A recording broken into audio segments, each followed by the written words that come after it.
right, today we're jumping into a really dramatic and honestly, a deeply symbolic story from the ancient Hindu text, the Śrīmad Bhagavatam. Now, this is a tale that kicks off with a pretty shocking crime, but as you'll see, it unfolds into this incredible allegory about the very nature of right and wrong.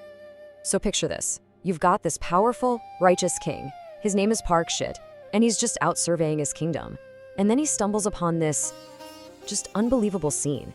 And it's not just the cruelty that's so shocking, it's the image itself, right? A bull, which is supposed to be a symbol of strength, is just trembling, barely standing on a single leg. The king, he sees this, and he knows instantly that something is profoundly wrong. And the king? He doesn't hesitate, not for a single second. See, his first and most important duty is to protect the defenseless. So, boom, he stops his chariot, grabs his bow, and gets ready to challenge this brute who would dare do something like this in his kingdom. And oh, the king's interrogation is absolutely furious. He immediately calls out the core contradiction here, right? He says, you're dressed like a king, but you're acting like the lowest of the low. You have to understand, in King Parīkṣit's kingdom, attacking the innocent, that's not just some minor crime. No, that is an offense that warrants the ultimate punishment, death. Okay, so this is where the mystery really starts to deepen. After confronting the attacker, the king turns to the victim, with compassion. But the question he asks reveals just how strange this whole situation is. He asks, who cut off his 3 legs? Wait, what? This bull wasn't just beaten. He's had 3 of his legs cut off. Yeah, this is clearly not just some random act of cruelty. There was something much, much bigger going on here. But instead of just pointing a finger, the bull does something really interesting. He offers up this philosophical puzzle. He basically tells the king that true wisdom isn't about finding some easy scapegoat. He suggests that a truly wise ruler has to figure out the real source of suffering for himself. It's like the bull is testing the king's insight, And this is the big turning point. The king really takes the bull's words to heart. He thinks about it deeply, and suddenly, all the dots connect. It's this huge aha moment. He realizes he isn't just looking at an animal and a criminal. No, what he's witnessing is a cosmic drama playing out right there in front of him. So what exactly did the king figure out? Who are these characters for real? Let's break down their true identities because this, right here, is the key to the entire story. Well, first off, the bull is no ordinary animal. He is the personification of Dharma itself. The cosmic principle of righteousness, duty, moral order, basically the very foundation of a just and stable society. He represents virtue, morality, all of that. And he is barely standing. So why only 1 leg? Well, this explains the whole mystery. See, back in a previous, more enlightened age, Dharma stood strong on 4 pillars, or 4 legs: austerity, purity, mercy, and truthfulness. But in our current age, vices like pride, lust, and intoxication have just systematically broken 3 of them. The only one left, the only thing holding everything up, is that single, fragile leg of truthfulness. And the attacker, the villain in this story? Yeah, he's not just some guy. He is Kali, the literal personification of this dark age we're in, an age defined by conflict, hypocrisy, and all-around moral decay. And his one and only goal? To take his club and shatter that last remaining pillar of truth. And what about the weeping cow standing next to the bull? Well, she's symbolic too. She represents Bhumi, Mother Earth herself. And she's weeping because she knows that as Dharma crumbles, she's going to be exploited and ruled by corrupt, unworthy leaders who follow the ways of Kali. So, with this incredible realization, the king's duty becomes crystal clear. His target isn't just some thug anymore, it's the source of all irreligion itself. So he draws his sword, fully prepared to execute Kali and restore cosmic order. But wait, just as the king is about to deliver that final blow, the whole dynamic just shifts completely. When he's faced with a truly righteous authority, Kali is terrified. He instantly drops that phony king disguise, reveals his true, wretched form, and just falls at the king's feet, begging for his life. Now, this puts the king in a really tough spot. I mean, what a dilemma, right? On one hand, his duty is to get rid of evil. But on the other hand, a core principle of his own Dharma is that you have to protect anyone who surrenders to you. So what does he do? Does he choose justice or does he choose mercy? So, King Parīkṣit makes a choice. He decides to honor his duty, to be merciful, and he spares Kali's life. But he's also no fool. He's a pragmatist. He knows he can't just let the source of all evil wander around freely in his kingdom. So he comes up with another plan. He's going to contain him. And this is where the practical wisdom of the story really shines. The king doesn't just say, "Get out of my kingdom." No, he's very specific. He exiles Kali to 5 particular places, the exact domains where vice is known to thrive. We're talking about places with gambling, intoxication, illicit relations, animal slaughter, and the hoarding of gold, which itself leads to all sorts of problems like lying, pride, and enmity. And if you look closely, you'll see this perfect, direct opposition. Each one of Kali's designated homes is a place that directly attacks one of the pillars of Dharma. Think about it. Gambling, that destroys truthfulness. Violence destroys mercy. Illicit relations destroy purity. And intoxication, well, that destroys austerity. The story creates this perfect map of the battle between virtue and vice. And so the story wraps up with order being restored. Now that he's contained the influence of evil, the king doesn't just, kick back and relax. Not at all. He actively gets to work rebuilding everything that was broken. He helps restore the legs of austerity, purity, and mercy, allowing that bowl of Dharma to finally stand strong again. And this, in turn, reassures Mother Earth. So, in the end, this incredible ancient story leaves us with a question that's just as relevant today as it was thousands of years ago. It suggests that, yeah, evil might exist, but a wise society, a wise person, works to contain its influence. It really makes you ask yourself, right? In our own lives, in our modern world, how do we recognize these domains of Kali? And more importantly, what steps can we actually take to protect and rebuild our own pillars of truthfulness, mercy, purity, and austerity?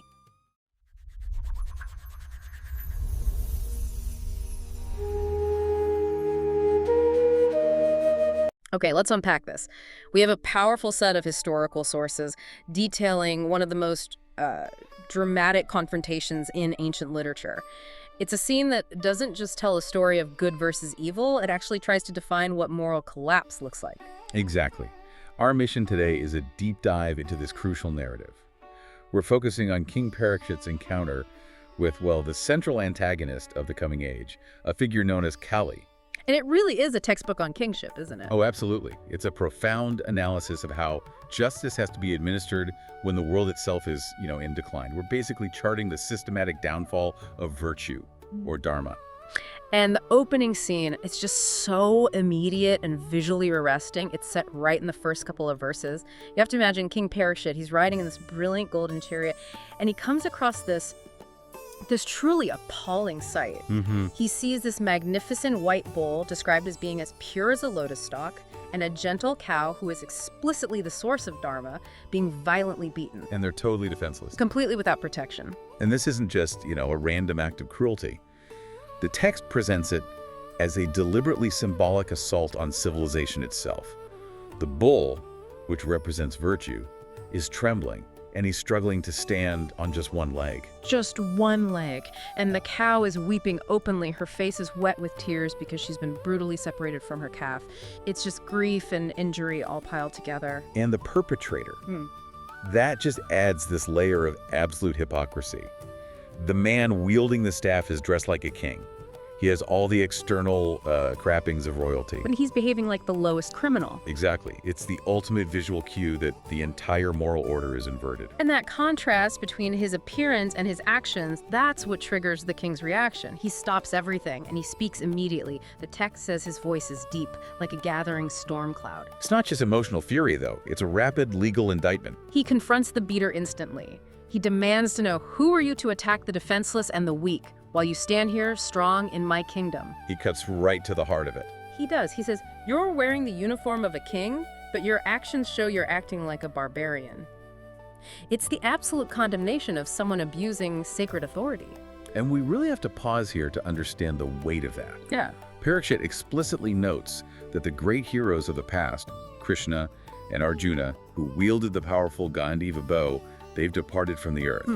So because those ultimate moral guardians are gone, the king states that attacking the helpless, especially under a disguise, is now a capital offense. So his own vigilance has to be absolute. It has to be. to compensate for that lost moral age. He's really raising the stakes of his own rule.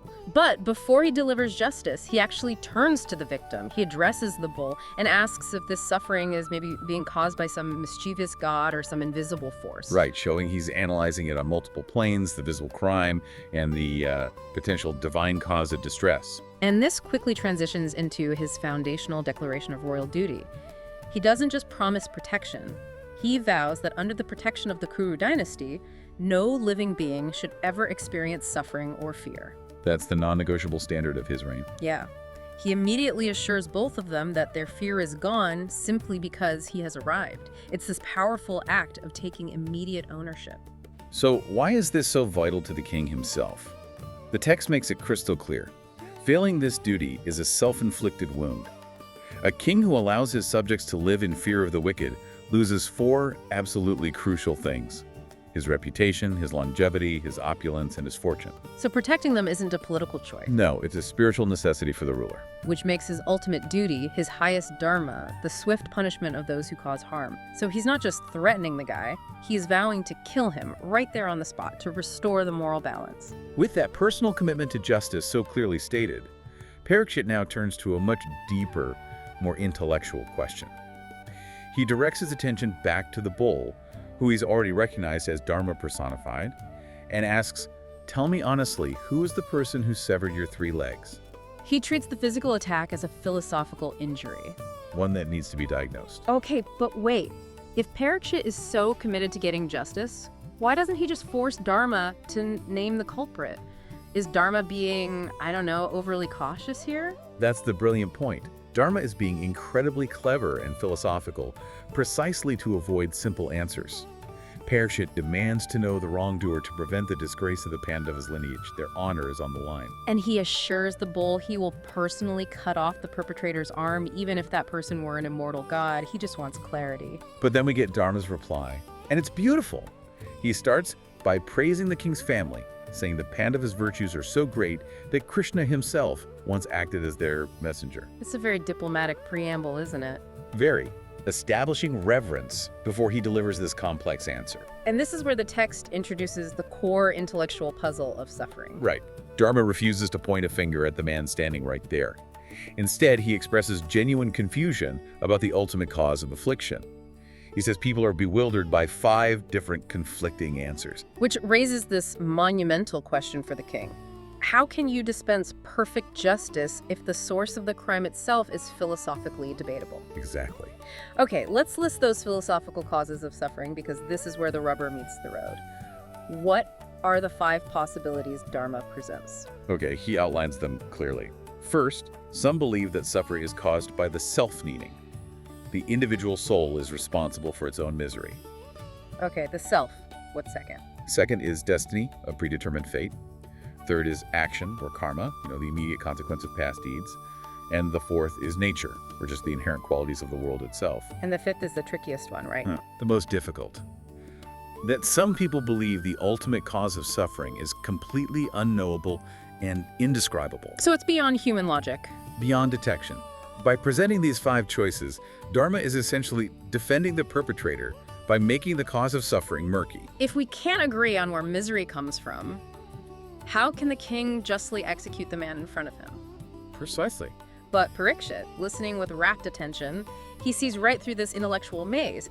He correctly confirms the bull is Dharma, but he also understands Dharma's moral predicament. He recognizes why Dharma wouldn't name the man. There's a severe moral rule that states one who informs on a wrongdoer shares the same bad destination as the wrongdoer. So Dharma was protecting himself by being philosophical instead of just being an informant. Yes. And Parīkṣit attributes this overall difficulty in determining the ultimate cause, that philosophical murkiness, to the inscrutable, mysterious movement of divine illusory power. He acknowledges that not all suffering can be solved by a simple arrest. So once that philosophical hurdle is cleared, Parīkṣit gets practical. He moves to decode the decline of virtue itself.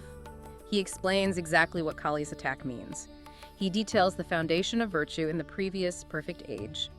Virtue stood on 4 complete legs: austerity, purity, mercy, and truth. These were the basis of a functioning righteous society. But Parīkṣit details the specific mechanism of the decline, naming the 3 vices that systematically destroyed the first 3 virtues. This is a brilliant piece of psychological insight. It is. Austerity, he says, was broken by pride. Purity was broken by attachment, too much intimacy and entanglement. And mercy was broken by intoxication or arrogance. That is profound. So it's not just one big flood of evil, it's specific psychological vices attacking specific virtues. It shows that moral decline is systematic, not random. And after those 3 legs are severed, only one remains: truth. And the text then warns that Kali, who is fueled by falsehood, is actively trying to seize that very last foot. The spiritual and physical integrity of the world hinges on protecting that final pillar. And it's at this moment the sources introduce the earth itself, personified, weeping like a forsaken wife. She's mourning the state of virtue, but her primary fear is extremely practical. Her ultimate anxiety is that she will be ruled by false kings, leaders who pretend to be royal but act like common lawless servants. She fears the total degradation of leadership, which is the only thing that enables Kali to flourish. Hearing the laments of both Dharma and the earth, Parīkṣit, his duty now confirmed, lifts his sword to kill the personification of impiety. And facing the king's judgment, the perpetrator sheds his kingly disguise and becomes completely paralyzed by fear. He collapses instantly, bowing his head at the king's feet. And this total submission changes everything. This is the moment where Parīkṣit's defining characteristic emerges, his compassion toward the meek. He spares the surrendered Kali but issues a firm, non-negotiable command. You, the friend and enabler of vice, must not remain in my kingdom. And the king defines Kali's essence very clearly. He says Kali's mere presence brings a total mass of impiety, and he lists them: greed, falsehood, theft, lawless conduct, envy, pride. Kali isn't just one vice, he's a catalyst. So the ultimate sentence is banishment. Kali is exiled from the enlightened land, the land of virtue. A true kingdom can't tolerate his presence. But Kali, shivering with fear, argues pragmatically. He acknowledges the king's power, saying that wherever he tries to run, he sees the king's bow aimed at him. He begs for specific, assigned places to live, requesting a kind of moral quarantine. And Parīkṣit responds to this plea with extreme wisdom. He recognizes that if he spares Kali, he has to contain him. So he initially grants Kali 4 specific physical places where vice inherently resides: gambling, drinking or intoxication, unsanctioned association with women, and slaughter or violence. These 4 spots are fascinating because they represent key areas of public life where immediate moral chaos results. Gambling destroys livelihood, drinking destroys sobriety. Illicit relations destroy family structure, and slaughter destroys compassion. Exactly. But then comes the devastating, crucial addition. Kali begs for one more domain, and Parīkṣit grants him a 5th place: gold, wealth itself. This is the massive insight the text gives us. Gold, an inert object, isn't dangerous in itself, but it becomes a concentration point, enabling 5 secondary vices to flourish. These are untruth, lying for wealth; intoxication or arrogance, pride born of money; lust, using wealth to pursue desire; passion or attachment, clinging to possessions; and finally, enmity, violence and conflict over resources. So the first 4 domains are dangerous places, but that 5th domain, gold, is the great enabler that just amplifies all the others. It's the accelerant, and the instruction Parīkṣit gives to his subjects and to you, the listener, is absolute. Anyone desiring prosperity and happiness should carefully, vigilantly avoid these 5 specific places, because these are the physical domains where systematic vice gains its foothold. So what was the final resolution of this deep dive into justice? The king didn't just banish the villain, he restored the foundation. The text confirms that King Parīkṣit immediately restored the 3 lost legs of Dharma, austerity, purity, and mercy, and offered comfort and encouragement to the earth. Justice was restorative, not just punitive. Right. And that stability defined his reign. This entire deep dive reveals a systematic map of moral decay. First, specific internal vices like pride and attachment attack foundational virtues like austerity and mercy. Second, the resulting degradation is given physical strongholds like gambling or slaughter.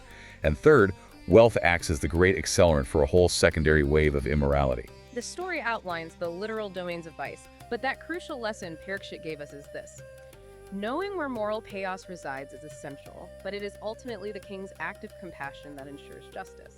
If we can't completely banish Kali from the world, we have to vigilantly quarantine the places he's allowed to thrive.